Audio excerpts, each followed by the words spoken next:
Hi, my name is Rico Kedindango, and I am the Interim Director of the Office of Planning and Community Development, or OPCD.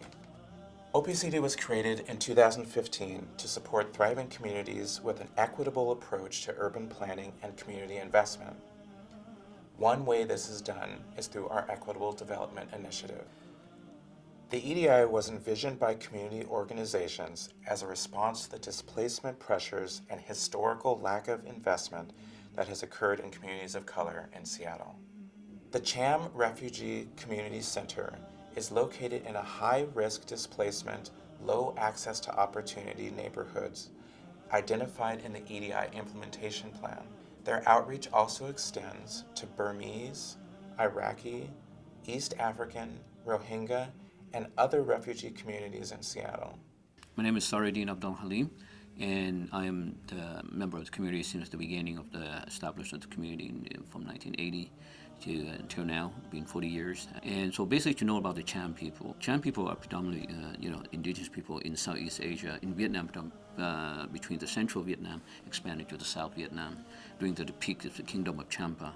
And the Cham refugee coming to Seattle here began right after the Vietnam War. Huge influx of Southeast Asian refugee came to Seattle. From there on, between 1980 to 1990, the population started increasing, more people was coming in. Then we established community in 1982, starting from about 10, 20 people up until now a few hundred families that we have. The reason why we want to pursue this EDI project is because there's a lot of needs for our community. Our community is growing and rapidly. There's space are limited, and we have programs that we're kind of proud of in our social service, and that program itself is booming as well. So it's very critical for us to really expand our facility spaces, and this EDI project will be ideal. By having a center that we have a place to look forward to. Right now we have a center now, but we could do more, but we couldn't do it because of the capacity and the space that are available for us. I live in further south than here. I come up here almost daily, and how much I am attached to this community. And by having a community center is even emboldened that feeling to sense as belonging to the community here and benefit for me and personally and for the many generation and the elder community members. My name is Sahrudine Apdalhaliem. I'm a project coordinator assistant on the community center project. I envision that this community center will serve as an anchor, as a hub for the services that we provide to the community, to the public, and help keep the community within the Rainier Valley area to not be displaced and to be able to access opportunities available.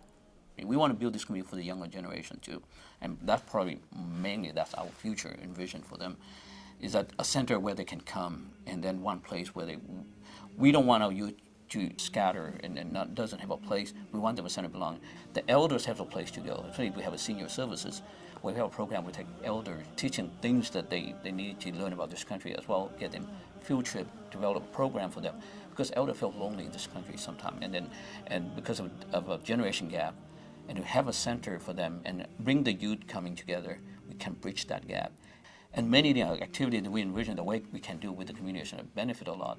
Me personally, because I've been around here for 40 years, and I think this is a major benefit for our community. And then this is, we were dreaming to have a community center where we can come and say, this is our place, and this is where the people will come, have a sense of belonging. And we want to preserve our culture as well, and then the language, and do many good things for the benefit for the community surrounding.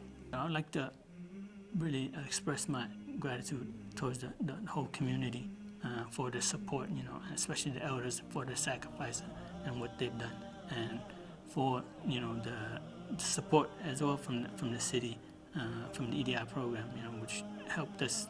It was a milestone for us to even apply, and to even apply was a big challenge, because of a history of refugees leaving war-torn countries, and the doubt that they had towards government in general, and come here. That was just a big boost and a big momentum driver for the rest of the community to just really push forward and keep going with the project. I love everything about my community.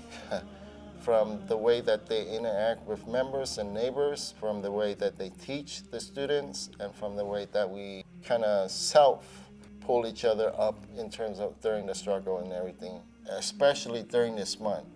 It's all about givings and charities, and our community has no stop in terms of how much they give. So to me, I love everything about my communities, especially their hearts, especially the Cham people are very recognized and very caring people. So that's, it's like, you can't ask for anything more.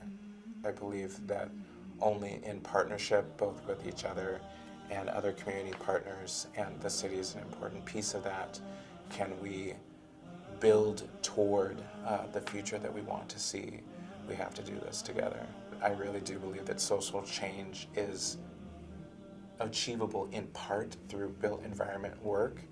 This investment in community is just the beginning of addressing the harms and building toward healing in communities that have been affected by poor decisions in planning and development, such as redlining and racial housing covenants. Thank you for supporting our communities.